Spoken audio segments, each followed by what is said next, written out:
राधे राधे दोस्तों, आपका अपने चैनल प्योर विचार में स्वागत है। पौराणिक धर्म ग्रंथों में समुद्र मंथन की कथा मिलती है, जिस दौरान 14 प्रकार के रत्न उत्पन्न हुए थे। इस मंथन में अमृत भी उत्पन्न हुआ था, जिसे लेकर देवता और दानवों में महासंग्राम छिड़ गया था, जिसे देवासुर संग्राम के तौर पर जाना जाता है। तो चलिए जानते हैं समुद्र मंथन की पौराणिक कथा और समुद्र मंथन के दौरान कौन से रत्न उत्पन्न हुए और उन्हें किस प्रकार बांटा गया। वीडियो शुरू करने से पहले चैनल को सब्सक्राइब करें और बेल आइकन दबाएं, जिससे कि आपको हमारी नई वीडियोस की नोटिफिकेशन मिलती रहे। हरे कृष्णा। श्री सुखदेव जी बोले, हे राजन, राजा बलि के राज्य में दैत्य, राक्षस और दानव अति प्रबल हो उठे थे। उन्हें शुक्राचार्य की शक्ति प्राप्त थी। इसी बीच दुर्वासा ऋषि के श्राप से देवराज इंद्र शक्तिहीन हो गए थे। असुर राज बलि का राज्य तीनों लोकों पर था। इंद्र सहित देवतागण असुर से भयभीत रहते थे। इस स्थिति के निवारण का उपाय केवल वैकुंठ नाथ विष्णु जी ही बता सकते थे। इसलिए ब्रह्मा जी के साथ समस्त देवता भगवान नारायण के पास पहुंचे। उनकी स्तुति करके उन्होंने भगवान विष्णु को अपनी विपदा सुनाई। तब भगवान मधुर वाणी में बोले कि इस समय तुम लोगों के लिए संकट काल है।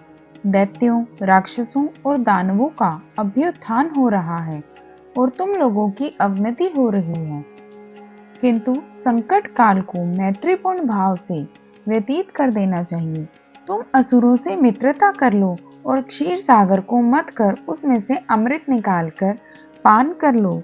असुरों की सहायता से यह कार्य सुगमता से हो जाएगा। इस कार्य के लिए उनकी हर शर्त मान लो और अंत में अपना काम निकाल लो। अमृत पीकर तुम अमर हो जाओगे और तुम में असुरों को मारने का सामर्थ्य आ जाएगा। भगवान विष्णु के आदेश अनुसार इंद्रदेव ने समुद्र मंथन से अमृत निकालने की बात बलि को बताई। असुरराज बलि ने देवराज यानी कि देवताओं के राजा इंद्र से समझौता कर लिया और समुद्र मंथन के लिए तैयार हो गए। मंदराचल पर्वत को मथनी और वासुकी नाग को रस्सी बनाया गया। वासुकी के नेत्र से राजपुरोहित का उद्भव हुआ। स्वयं भगवान श्री विष्णु कच्छप अवतार लेकर मंदराचल पर्वत को अपनी पीठ पर रखकर उसका आधार बन गए। भगवान विष्णु ने असुर रूप से असुरों में और देवता रूप से देवताओं में शक्ति का संचार किया। वासुकी नाग यानी कि मथनी को भी गहन निद्रा देकर उसके कष्ट को हर लिया। देवता वासुकी नाग को मुख की ओर से पकड़ने लगे। इस पर उल्टी बुद्धि वाले दैत्य, राक्षस और दानव आदि ने सोचा कि वासुकी नाग को मुख की ओर से पकड़ने में अवश्य कुछ न कुछ लाभ होगा। उन्होंने देवताओं से कहा कि हम किसी शक्ति से कम नहीं हैं, हम मुंह की ओर से स्थान लेंगे। तब देवताओं ने वासुकी नाग की पूंछ की ओर का स्थान ले लिया। समुद्र मंथन आरंभ हुआ और भगवान कच्छप के 1 लाख योजन चौड़ी पीठ पर मंदराचल पर्वत घूमने लगा। हे राजन, समुद्र मंथन से सबसे पहले जल का हलाहल विष निकला। उस विष की ज्वाला से सभी देवता तथा असुर जलने लगे और उनकी कांति फीकी पड़ने लगी। इस पर सभी ने मिलकर भगवान शंकर की प्रार्थना की। उनकी प्रार्थना पर महादेव जी उस विष को हथेली पर रखकर उसे पी गए, किंतु उसे कंठ से नीचे नहीं उतरने दिया। उस कालकूट विष के प्रभाव से शिव जी का कंठ नीला पड़ गया, इसलिए महादेव जी को नीलकंठ कहते हैं। उनकी हथेली से थोड़ा सा विष पृथ्वी पर टपक गया था, जिसे नाग, बिच्छू आदि विषैले जंतुओं ने ग्रहण कर लिया। विष को शंकर भगवान के द्वारा ग्रहण कर लेने के बाद फिर से समुद्र मंथन प्रारंभ हुआ। दूसरा रत्न कामधेनु गाय निकली, जिसे ऋषियों ने रख लिया। फिर उच्चई श्रवा घोड़ा निकला, जिसे असुर राज बलि ने रख लिया।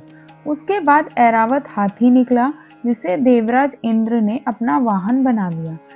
ऐरावत के बाद कौस्तुभ मणि समुद्र से निकली, जिसे विष्णु भगवान ने रख लिया। फिर कल्प वृक्ष निकला और रंभा नामक अप्सरा निकली। इन दोनों को देवलोक में रख लिया गया। आगे फिर समुद्र को मथने से महालक्ष्मी जी निकली। महालक्ष्मी जी ने स्वयं ही भगवान विष्णु को वर लिया। उसके बाद कन्या के रूप में वारुणी प्रकट हुई, जिसे असुरों ने ग्रहण किया। फिर एक के बाद एक चंद्रमा, पारिजात वृक्ष तथा शंख निकले और अंत में धन्वंतरी वैद्य अमृत को घट लेकर प्रकट हुए। धन्वंतरी के हाथ से अमृत को असुरों ने छीन लिया और उसके लिए आपस में ही लड़ने लगे।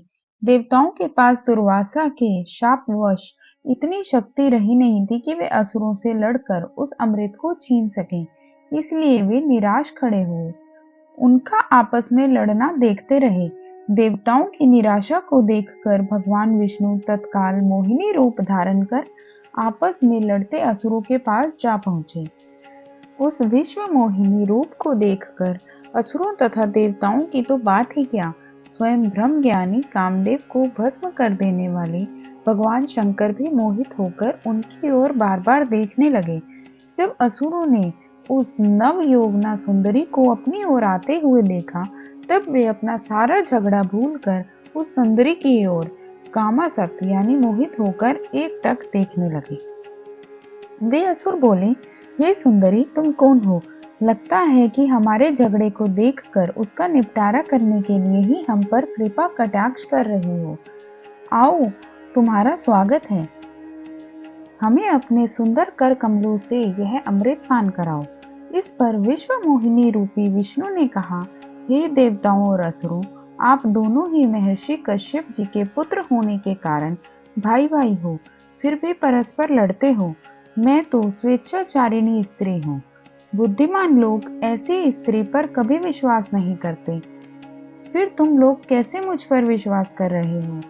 अच्छा यही है कि स्वयं सब मिलकर अमृत पान कर लो। विश्व मोहिनी यानी विश्व रूप के ऐसे नीति कुशल वचन सुनकर उन कामांध दैत्यों, दानवों और राक्षसों को उस पर और भी विश्वास हो गया। वे बोले, सुंदरी, हम तुम पर पूर्ण विश्वास करते हैं। तुम जिस प्रकार बांटोगी, हम उसी प्रकार अमृत पान कर लेंगे। तुम ये घट ले लो और हम सभी में अमृत वितरण करो। विश्व मोहिनी ने अमृत घट लेकर देवताओं और असुरों को अलग अलग पंक्तियों में बैठने के लिए कहा। उसके बाद असुरों को अपने कटाक्ष से मदहोश करते हुए देवताओं को अमृत पान कराने लगे। असुर उनके कटाक्ष से ऐसे मदहोश हुए कि अमृत पीना ही भूल गए। भगवान की इस चाल को स्वर भानु नामक दानव समझ गया।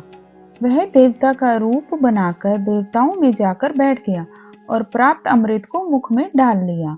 जब अमृत उसके कंठ में पहुंच गया, तब चंद्रमा और सूर्य ने पुकार कर कहा, ये स्वर भानु दानव है। यह सुनकर भगवान विष्णु ने तत्काल अपने सुदर्शन चक्र से उसका सिर गर्दन से अलग कर दिया। अमृत के प्रभाव से उसके सिर और धड़ राहु और केतु के दो ग्रह बनकर अंतरिक्ष में स्थापित हो गए। वे ही बैर भाव के कारण सूर्य और चंद्रमा का ग्रहण कराते हैं।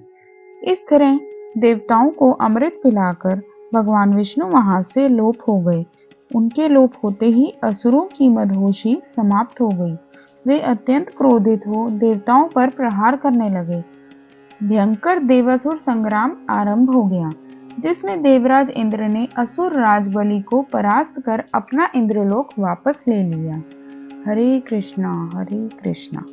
वीडियो पसंद आए तो वीडियो को लाइक करें, शेयर करें और चैनल को सब्सक्राइब करें। बेल आइकन जरूर दबाएं, जिससे कि आपको हमारी नई वीडियोस की नोटिफिकेशन मिलती रहे। धन्यवाद।